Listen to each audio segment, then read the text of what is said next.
Hello, and welcome to the Professor Podcast with Ruth and Claire. Each episode, we talk about a particular topic in the life of a professor.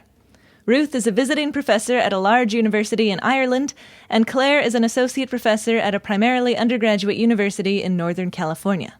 The purpose of our podcast is reflection, so we bring something we think is working and something we're working on to discuss. Welcome to the Professor Podcast with Ruth and Claire. I'm Ruth. And I'm Claire, and today we're talking about specifications grading. But first, Ruth, how was your week? My week was good. This week was back to school over here, so the girls went back to school, and I'm hoping, it feels like such a different scenario than last year when everything was new for them, so I'm hoping that it'll all go well. My youngest, absolutely, I thought she was going to do a full lay down on the ground protest, and she was just like, nope, not happening, and she was getting more and more upset, and then her friend came and she was like, bye, and like, skipped off with her friend, so I was like, okay. And that's nice. Yeah. So and how are they like, how did the transition to Ireland go for them? They've been there a whole year or so now. How's that been? You know, I think for my youngest, it was easier because she didn't really go to in-person school in the States because of pandemic stuff. Mm-hmm. So I think she's just like, this is school. And then for my older daughter, I think she found it a little harder because I think like she was used to her old school and like things like learning Irish, like those kids were a lot further along. And I think like the kids... Because for her, like when she was last in school, she was in second grade and everything was a bit more naive or something. And so I think people are a lot more sophisticated. It sounds like they have martinis and they're going to the opera or something. But just like, you know, some of the kids have phones and stuff like that she doesn't have. So she was a little more, but I think she's getting into her groove now. Good. And feeling a bit more comfortable. So, yeah. Yes, I think it'll be good. And tell me, how was your week? My week was good. Ralph and I are fully in sabbatical mode. You know, we had summer mode, which was also sabbatical mode, but now the semester started. We're fully in sabbatical mode. And so, yeah, the semester starting and me not being there just makes it really clear that it's sabbatical. And we've been traveling all over the place. So, maybe that's a bit of an extreme. We were on the East Coast for 6 or 7 weeks and oh my goodness, visiting with relatives there, and kind of we were like working from home from their home and visiting and getting, and then we also did this really cool road trip up the East Coast and saw lots of relatives there, and now we're back in California, and so anyway, it's been a whole epic adventure. That does sound like an epic adventure, and like the opposite of the last 2 years. I know. Like seeing people and going places is like, yeah.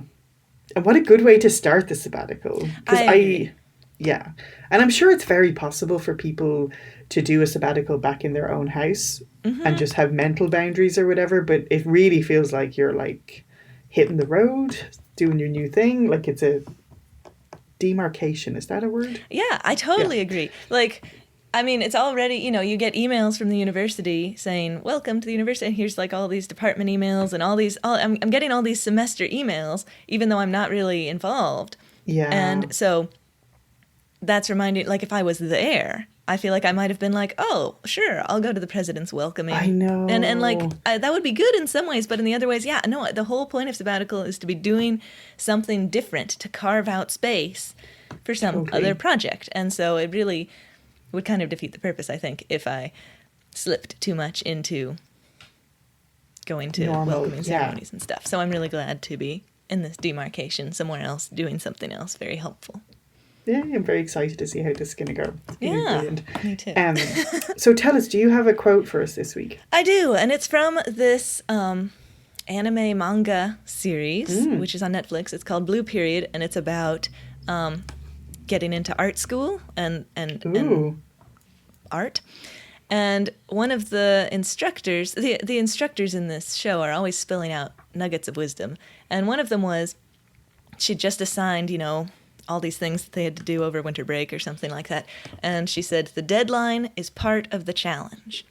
And that really struck a chord with me because people who've listened to a lot of episodes will know that I really like to have firm deadlines, and I feel like it's really important to meet those deadlines, and sometimes that I haven't really been able to convey at least to all the students, why I have such strict deadlines. And I try to explain, it snowballs if you get behind. I've constructed the class so that you'll be doing this at the same time as that, and that's really helpful. And so it's actually really important to stick to these deadlines. And I just really liked this additional thought of the deadline is part of the challenge. Like, it's not, Yes. It's about doing it in this time frame, and that is one of the things that you're going to be doing. So I really liked that framework. Oh, I love that. That's brilliant. Yeah. And I'm sure for like artistic projects, it's incredibly important, because are you going to draw the most detailed thing in the whole world that's going to take like 3 years, or are you going to pay like, when we were talking about, sorry, now I'm going off on a whole other thing, but when we were talking about communication before and like giving presentations and like just pitching it to the right level, like that feels super important to me. And this sort of all feels like the same thing. Like, sure.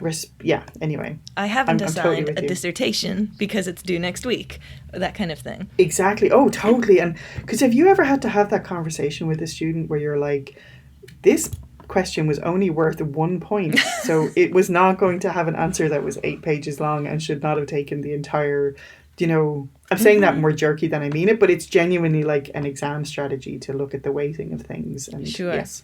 Sure. Yes. Okay, sorry. Now I'm going to taking us all the way off topic, but you are going to talk to me today about something that I know absolutely nothing about. So yes, and that whole points thing that you were talking about is kind of a great lead-in, actually. So, oh, good. Yeah. Accidental foreshadowing. Yeah.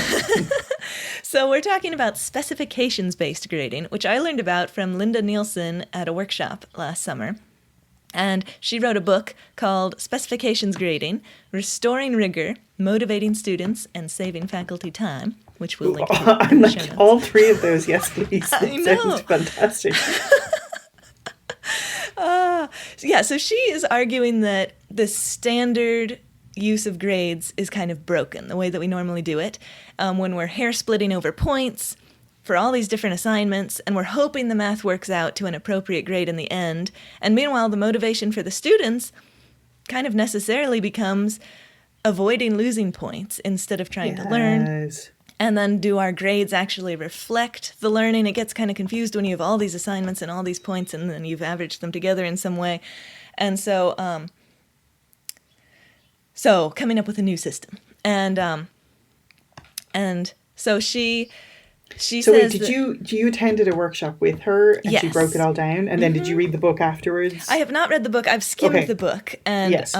It covers a lot of the same stuff she had and has a lot of examples of how to do it. And I've skimmed it. I totally recommend it. I'm going to read it more thoroughly.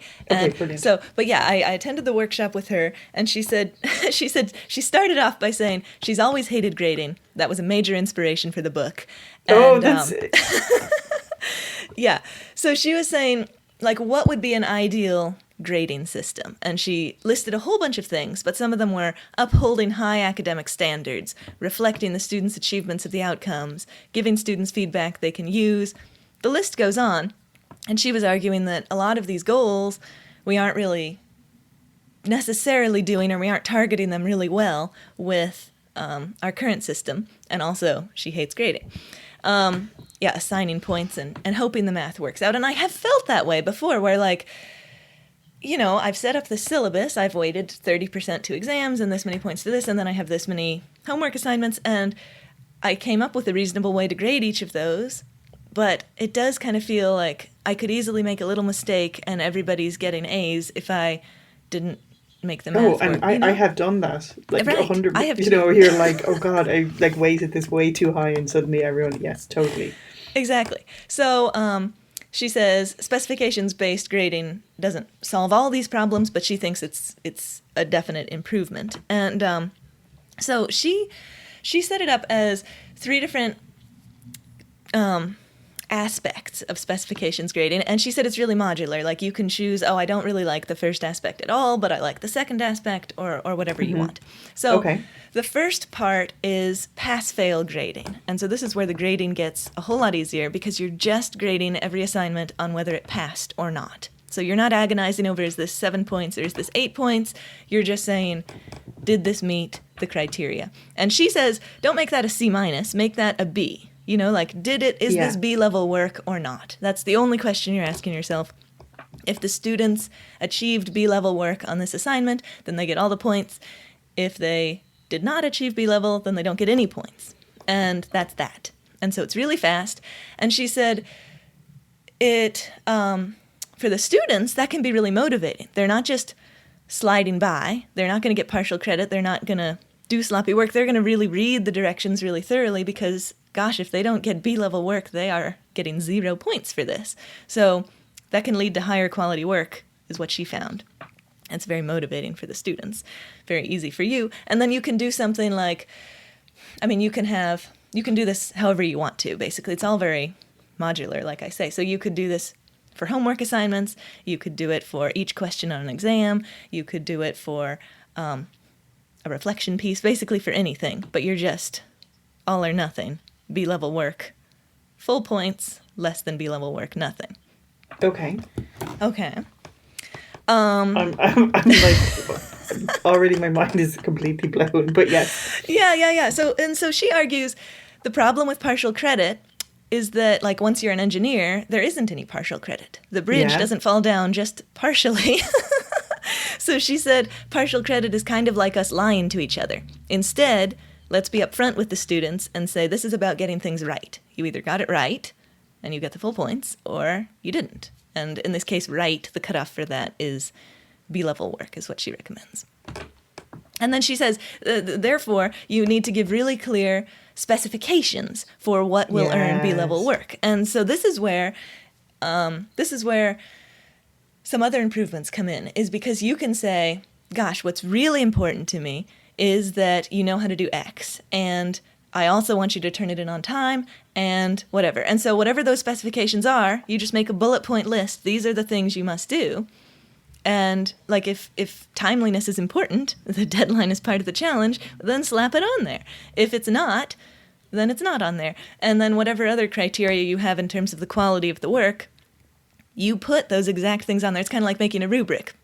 You give them all the specifications of what is required for this assignment, and then they do it, and hopefully they get a B and move on. And if not, they don't get any points. But this is where you could allow redos if you wanted to. You don't have to. Mm-hmm. That's actually the second part of specifications grading. So the first part was this pass-fail mentality that really speeds up the grading, gets the focus on doing quality level work, and so then you're it seems like it's really motivating for the students to actually do it well. So how do you feel about all that at this point? Well, like, my mind is going a million because I'm just like, oh my God, the students are all losing their mind and melting down and blah, blah, blah. But then the thing that you're kind of like settled me down a bit is you really make it clear what they need to do. So it's kind of putting me in mind of, do you remember when I at length described to you how I would do these group tests, like the test redos? And I would say, either you give me something that's 100% perfectly correct, or I'm not grading it, which sounds horrendous. But then I'm like, I'm here and willing to tell you everything you need to know to do this correctly. You know, it would, like, I mean, I get them to try it themselves and I don't just tell them the answer. No. But yeah, that's a good point. It's very similar where you're like, the standard is this. So this but then you help them meet the standard. Yeah. Mm-hmm. Okay, so I'm with you. I'm still having meltdowns about, like, how do you put the grades in at the end, and like, sure. And there's lots of ways you can do that. And one of them is simply, if each homework is worth 10 points, then students have gotten 10 points on all the ones that they passed, and they got 0 on all the ones they didn't pass, and you just add that up. So you could do it that way. The other way is the third thing that we'll get to after the second thing. So the second thing... The second thing is tokens. So some kind of virtual tokens so you start off the semester, the students have however many tokens you decide, and they can use to exchange for a 24-hour extension, or a chance to revise an unsatisfactory assignment, or the chance to redo something that they missed on an exam, or whatever it is. And so the tokens are buffering kind of the riskiness of the pass-fail grading, and also the riskiness of no partial credit, which the students, as you were saying, consider to be pretty high risk, So it's all or nothing, but then they do have tokens. So students who submit satisfactory work the first time don't need to use their tokens, and usually the students really want to hold on to their tokens. And so I haven't really done it exactly like this, but I have my special late lab reports, where the students have one special late lab report that they can hand in late for full credit. And it does totally happen. The students, they have a late assignment and they're like, oh my goodness, should I use my special late report or should I take the late penalty? Because maybe I'll need it later, and it's really, so they do want, can it's I motivating. Yeah. rewind a little bit? So is that okay? Or do you want to go through the 3 steps and I'll come back? Okay. So like say in a physics problem, right? And they do the whole problem and they get to the end and like normally say I would be like, okay, clearly this was a calculation error. So they would just lose 2 points. In that case, they would still get a B. So then am I like, okay, this is fine. This is a pass. Yeah, I mean, I think so. I think first of all, you write the specifications however you want to. Mm-hmm. So if getting the right answer is 100% necessary to get a B, then you write that in. If instead it's more like shows the correct setup, knows how to do the shows that you can rearrange the equation and solve for the right answer. And then, if that's not 100% essential to get a B, which it sounds like for you it isn't, then getting the right answer wouldn't be a specification requirement for passing that assignment. Interesting. Yeah. But then I'm like, okay, but if you did an exam, right, you can't tell them the specifications necessarily beforehand, because then you would be saying what's on the exam, but could you do it in the question? Okay, sorry, I'm getting way into the weeds. You could do it. So. No, it's good to go into all the details. And I think, the answer is you could do it however you wanted to. But one way that occurs to me is you could set the standard with the homeworks in advance. And so they're used to how you grade the homeworks, and you're going to grade the exams in a similar way or something like that. Or you could have a little thing at the top that's like, you're going to be graded on these bullet point things, which is hopefully things they're familiar with from previous assignments. These are, now we're into my thoughts, not things that Linda has said, but that would be how I would interpret that.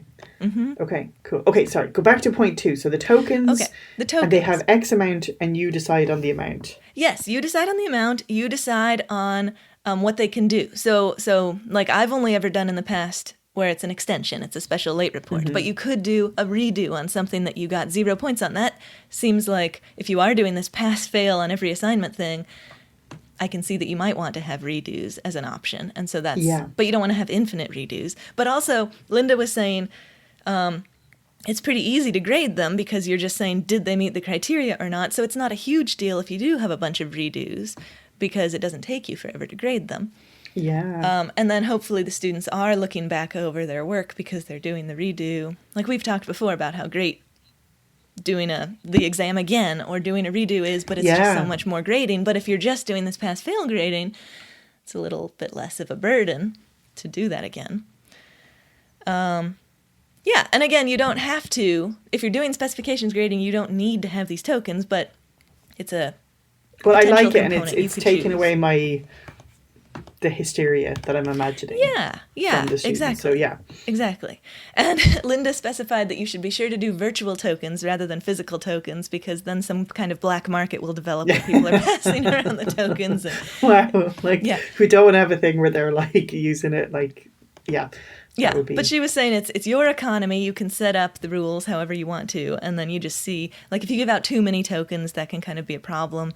But or you could, even if you wanted to, set up something where they can earn more tokens if they do something or other. It's totally up to you. But yeah. So then I'm imagining if you're kind of setting this up wonky and then halfway through everything is going sideways, you can be like, here's 50 tokens. Right. You can always add more tokens. That's easier to do. Sure. Mm-hmm. Yeah. Mm-hmm. Okay, cool. Okay. Yeah. So pass-fail is the first part, tokens is the second part, and then the third part is how are you going to add it up in the end? And so that's what you asked, how are you going to transition this to an A, B, C? So one way is to just stick with the point system that we're all used to. You've graded all the homeworks, you've graded all the exams, you've graded whatever. You just add up the points, but they got full credit or 0 credit, that's it. And then you calculate it. The other way, so this is part 3 of specifications grading, and I love this part, is she called it tickle my throat right on the important word. She called it bundles or modules or whatever you want, but I'm going to call it bundles. And so the idea is you have each bundle is associated with some learning outcome or some topic. And so you have a bundle of assignments that will, if you complete this bundle, it will demonstrate that you've achieved a certain outcome or a certain set of outcomes in that learning area. And so then you can kind of set, this is where I really feel like specifications grading, that word specification comes into play. So what you do is you have in your syllabus something like, to earn a C, you must complete these bundles satisfactorily. To earn a B, maybe you complete these additional bundles. And to earn an A, you complete these additional bundles, or something like that. And they either get more difficult to show that you have a deeper understanding of the material, or it's like the C-level work is the really core stuff that you absolutely must know to be considered someone who took this class, and then the B stuff would be additionally good stuff, and then the A stuff would be, wow, you've really rocked it, you've taken into all these depths. And what I love about that is, well, there's a lot of things I love about it. I love that it's really clear to the students, if I do XYZ things, I get a C. You know, it's not like how many points do I have, and am I close to a cutoff in a grade, and yada yada. It's just like, I need to pass this many homework assignments that are in this category. I need to pass the first 5 homework assignments, say, and then I need to pass this group project, I need to pass yada yada. And then if I want to do a B, I'm going to additionally have to do this thing. And okay, and what I'm trying to get at is, what I think would be awesome about this is that there are certain core skills that I really feel like everybody who leaves my class must know. And I could just put all those as the C-level criteria. And so if they have a C, then that means that they've done all the things that have demonstrated to me that they know these core things. And I love that, because sometimes you have one C student has done some things and one C student's done another thing. But like, really, I want all the C students, anyone who moves along through the class should at least know X, Y, Z. And you just specify that. I have so many. Yeah, tell me your questions. Okay, so one thing that I like about that, like what you just pointed out, is because you can have a C student who is someone who just didn't try anything. Do you know what I mean? And didn't, you know what I mean? Whereas then you can have a C student who worked really, really hard to get, like, it's just, I like that they could be, it could be reflected in terms of like, you know, this much knowledge, you get a C. Mm-hmm. Okay, where am I going with this? So I have so many things. One is, I think I'm not quite understanding the bundles thing. Is this like that all of the stuff throughout the whole semester is arranged in bundles? So like, here is your homework. You will do questions 1 to 5, and that's part of bundle 1, or you will, and if you do 6 and 7, like, is it that, or is it at the end there's some kind of final assessment that's in these? Because the thing I'm really liking, there's so many things. Mm-hmm. One, I think we don't talk enough about students having different desired outcomes from a class. Mm-hmm. And I think as professors, we generally were super uptight and trying to get an A in absolutely everything. And it's something I really struggled, like, at times to relate to, when a student's like, no, I just want to see. Mm-hmm. You're like, sorry, what do you mean? Like, I don't understand this. But like, it's really true, right? Because sometimes they do, and students need to make strategic decisions about their effort and energy and what's their major and what's not and everything. So I really like the idea of saying, great, no, if you know how to do these things really well, like in terms of passing in this, pass-fail system, then you're good to go and you deserve a C. Mm-hmm. And the other thing I like too is, like, often on exams, you're kind of advised to have like most of the question be for everybody, mm-hmm. and then a challenging bit at the end. And I kind of struggle with that sometimes, because I can feel like the challenging bit can freak people out. But if it's just explicitly like, no, if you're not shooting for an A, you don't necessarily need to worry about being able to do these like more involved questions or whatever. Mm-hmm. Do you know what I mean? So I really like that, and separating that out. And so it's not going to give people, a stress attack. Mm-hmm. You know what I mean? I totally agree. It's like, you can decide, oh, I've got the C on lock in this class, or I've got the B on lock in this class. I could go for the A, but instead I'm going to focus on my calculus class or whatever it is. Sure, and I think that's a really valid... Yeah, and I think that's something that's really annoying to students, mm-hmm. is that we all assume our class is the most important class. And, and it's really pragmatically not, it's, no, I know of course mine is, but you know what I mean? And because it does annoy me when students are like, well, I have to study for like my quantitative analysis class, and I'm not going to do this homework or whatever. But it's a realistic, pragmatic decision they have to make. Mm-hmm. So I really like that. And if they're going for an A, they still know. I mean, it's not like we're penalizing the A students here. We're just, what I see it as is that the A students are still going to do all the same stuff that they were doing before, which is great. I mean, unless you want to change anything, and then you can. But they're still going to do all the same stuff. What I'm seeing as the difference is that the B and C students are going to be doing more targeted, what I think is the most important stuff for them to do to move on from the class, rather than halfway doing everything, which is sometimes what happens is, they halfway do, like the C, somebody who gets a C might have done some things really well and some things terribly.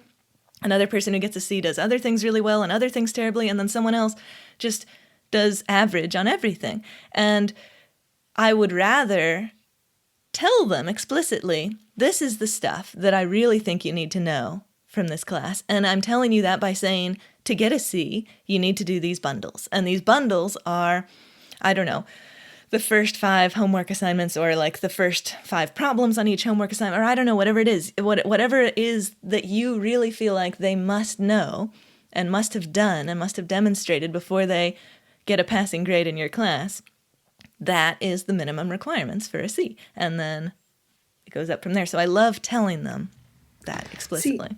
Yeah, and I think there is something that I think through my evolution as a professor, that sounds like I don't know what I think I'm morphing into, but anyway, like really the understanding about experts versus novices. And it's something that used to frustrate me a lot earlier on in my teaching, is like, why can't they just know what's important? Like it's so clear from what I'm saying. And when they're like, but are you going to give us like a list, a study guide? I'm like, I did, like the class I gave you was the study guide to know. But then now I've gotten into writing a really specific list of things, because you can't figure stuff out. When you're in the swamp of learning something for the first time, you can't determine what's important and what is, like you said, like the fundamental skills, that's a C level. Like students don't like have that information yet. And I think like the more we can just understand that, it really helps with frustration levels to get that. The thing I'm struggling with, this is always the exceptionalism thing, where I'm like, well, this is fine for something else, but I don't see how it would work in physics. But like, do you feel like when you're talking about this, that there's actually separate topics that you would have for the C level? I think I do have things like the beginning bit of a topic would be the C level. And then there is bits, but in some ways, I don't know what I'm trying to say. Yeah. No, I know what you mean. I think when I think about how I would apply this to my class, I would pick what are the key topics, and then what level of proficiency do I really think the students must have in each one of those topics. And then what assignments do I have that target those? And those are now the requirements for getting a C. You must have passing grades on all those things. So you're right. There might be certain topics that I don't even require for a C level. Like I really do think they're important, but if we're like distilling it down, what's the bare minimum that I would be completely comfortable with you leaving the class with a C with, that's the stuff that I'll sign. And then so yeah, you're really choosing what level of competency and what topics are the ones that you absolutely must know to leave the class. And then the students will demonstrate that. Instead of having a little bit of knowledge of a wide range, you've like picked the exact things that they must actually have really demonstrated. So it's like, I guess, because my immediate first thoughts about this is it's in terms of complexity of the problems. It could but be. Then it could also be in too. terms of the topic. Okay, so is this something you could do on an exam, though? I'm trying to think how you could do this on an exam. Sure. I mean, I think, well, let me give you a different example, and maybe we can come back to the exam thing. Yeah. But I think it might relate. One thing that Linda mentioned was that, for example, this is a little radical, but you could have the final project be required for a B and an A, but not for a C, or something like that. So it's a big thing, but instead of doing it a little bit and doing everything a little bit, I'm saying just forget the final project and do these other things well and get a C. Now, if you want more than that, you can do it by doing this final project, and then there's different requirements for A's and B's or something like that. And so, the final project is valuable. I've structured it for this reason, but but maybe it doesn't, it's not like one of the things that you absolutely must show mastery of to move on. And so we could just cut that whole assignment out if you're going for the C. And, and I think, so one of the things that Linda was also talking about, we talked about in the workshop is, it'd be nice, however you set up your specifications grading, if the students don't too early commit to the C. You don't want them to have that. You want it to be like, oh, I've achieved all I need for a C. Now I'm going to go for the B, and now I'm going to go for the A. And so if you did have a final project or something that was required for the A and B, hopefully they can decide whether or not to do it further along in the semester. They don't make that decision early on. Well, I'm imagining this scenario too where someone has not done any of the homeworks and you're like, hey friend, why don't you focus on the homeworks instead of doing the final project? You know what I mean? Sure. And work on getting that C. Assuming they have enough tokens left to redo the homeworks late or whatever your structure is. For some reason, and I think I'm wrong, but for some reason I'm feeling like this is all designed around the idea that there's certain topics you could leave out. Do you know what I mean? Is that true? I don't think or it am needs I... to be. I think it could be depth, like you're saying too. Okay. I have, my homeworks are level 1, level 2, level 3, level 4. And the way I normally do it is level 4 is the hardest, and that's what I expect you to be able to do on exams. But they are really hard. And honestly, I would prefer if everybody could do levels 1 through 3 well. And, right. Okay, I hear you. And so if I, and do you have that in your head when you write exam questions? Are you like, this is a level 1, or when you do homework? I try to write really hard exam questions because I'm trying to see what the students can do, and so I usually have some that are very hard and some that are pretty hard on my exams, and I tell the students they're all going to be the hardest questions. I try to scaffold so they can get up there.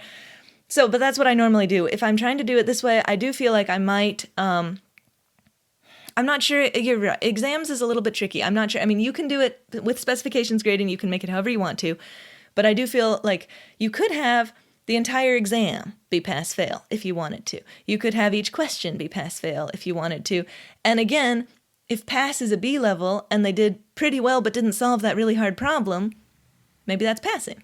And so it doesn't matter. They did get the full points. They showed a B-level work on that question, and so we'll move forward with that, Yeah, this is wild. It is wild. It is wild. I feel like we could do agree. 7 episodes about this. Yeah. And it feels like so much better as well in terms of people feeling good about it. You know what I mean? So instead of scraping 10 points out of 70 on that really hard problem. Yes. Picking a goal, aiming for it, getting it. Exactly.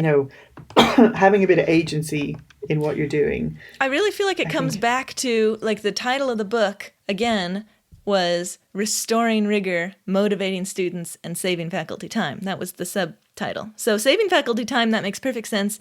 I see how that happens because we're grading pass-fail and we're not agonizing over minute amounts of points. Motivating students, of course, because now they're actually they have to get that B. They're not just and it's very clear what they need to do to achieve the learning outcomes of the class. And restoring rigor, I love that because it's we're not talking about partial credit here. We're talking about achieving competency on all these topics and demonstrating that. And once you've achieved the competency on that exam question or that homework or whatever it may be, you get the points and we move along. And if you haven't, well, then that's where the tokens could potentially come in and you could have a certain number of redos, whatever it is. But the point is restoring rigor. We're getting rid of this partial credit accumulating enough points to squeak by thing. We're going for doing well on these problems. Yeah. So that's what I really like. The restoring rigor is my favorite part. When the person was describing all this stuff, what were they kind of drawing examples from? You mean what disciplines? Yeah. I believe she was a chemistry professor, but I have to double check that. I feel like I need to digest all of this. This is a lot, but it is a lot. And so and it feels like it's a front loading of work. It is a front loading, and she mentioned that you have to come up with all the specifications, come up with all the assignments. You can do all that the summer before. So instead of agonizing over the grading, you've already decided what. I mean, it's maybe a similar level of work to come up with all the specifications, I don't think it is. I think it's less. No, once you've done it, yeah. But it's less. It's not agonizing work. It's what do I want my students to get out of this, and what therefore are the bullet point things. She kept saying bullet points because she thought it was really easy for students to not miss any one of the important things if you make them in bullet points. So what are the important things that I need to see for the students to demonstrate mastery of this assignment? And so then you bullet point them out. And so that feels really motivating to me. That feels like we're actually trying to talk about learning here. Whereas with grading, sometimes I feel that way if somebody really looks over my comments, but a lot of the times it feels like I'm doing a lot of work and it's maybe not helping, you know? And so instead,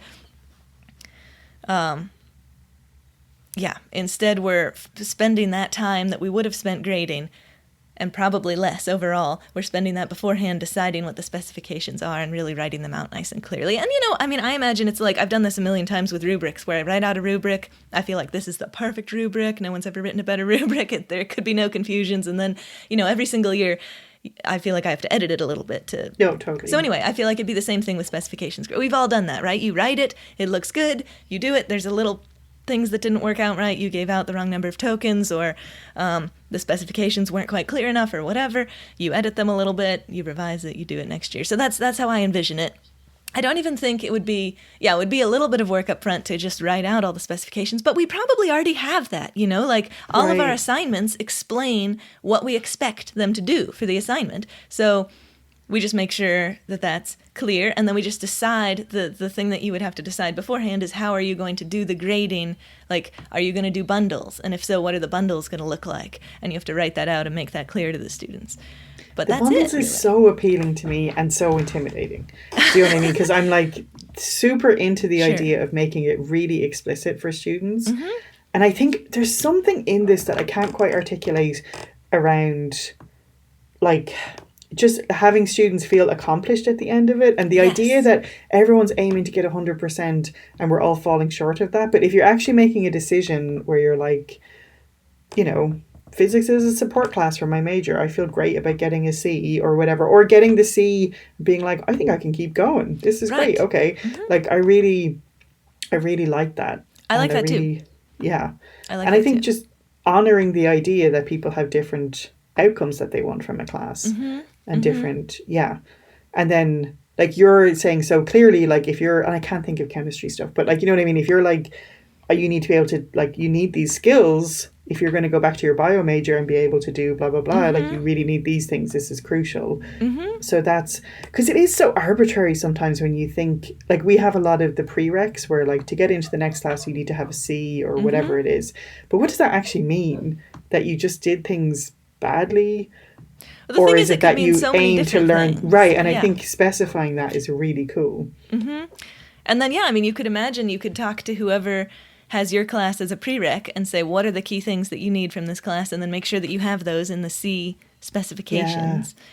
And, you know, I mean, I'm just thinking about, I'm thinking about a lot of things, I guess. But I really do just love the idea that the students, like, to get any points at all, they're doing B-level work, you know? So they might skip something, but then they do B-level work on something else. I would much prefer that than them scraping by on partial credit on everything, you know?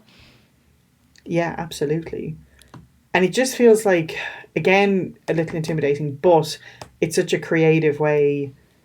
You know, we've often talked about, like, how do you bring someone back from the brink? Do you know what I mean? When they're like, okay, you're doomed. You know what I mean? But this just feels like such a constructive, instead of trying to do every assignment half, like, you know what I mean? Just saying, okay, these are the things you need to focus on. Let's do that and see if you can get back to a C, and then we'll go from there.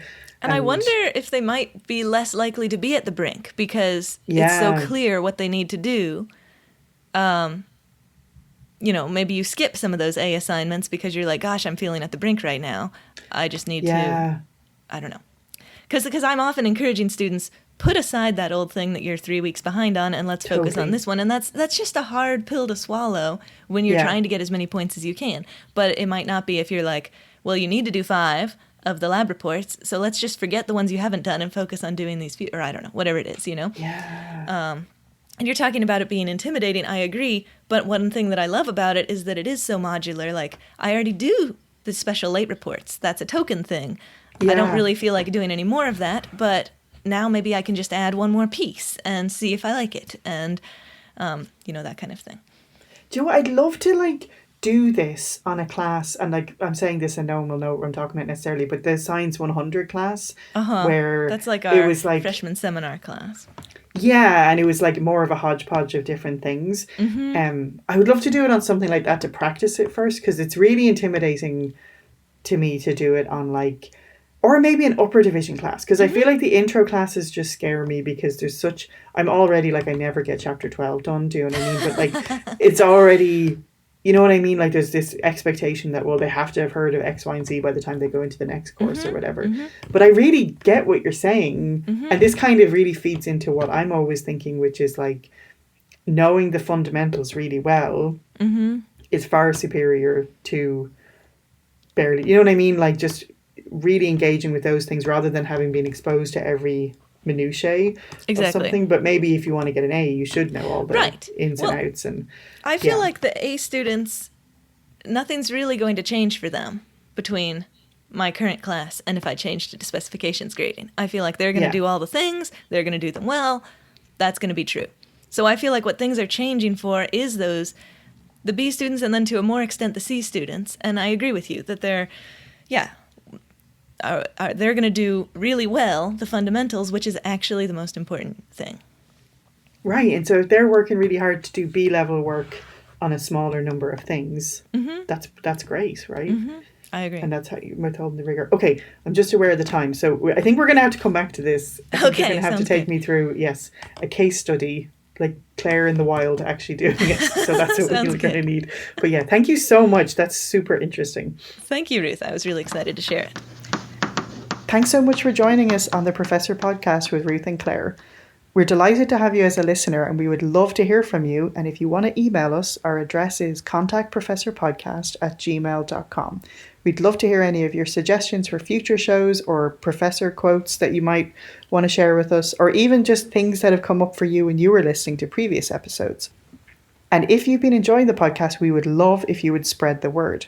So the best way to spread word is by telling people you know if you think they should listen to it, or you can leave us a review wherever you listen to your podcasts.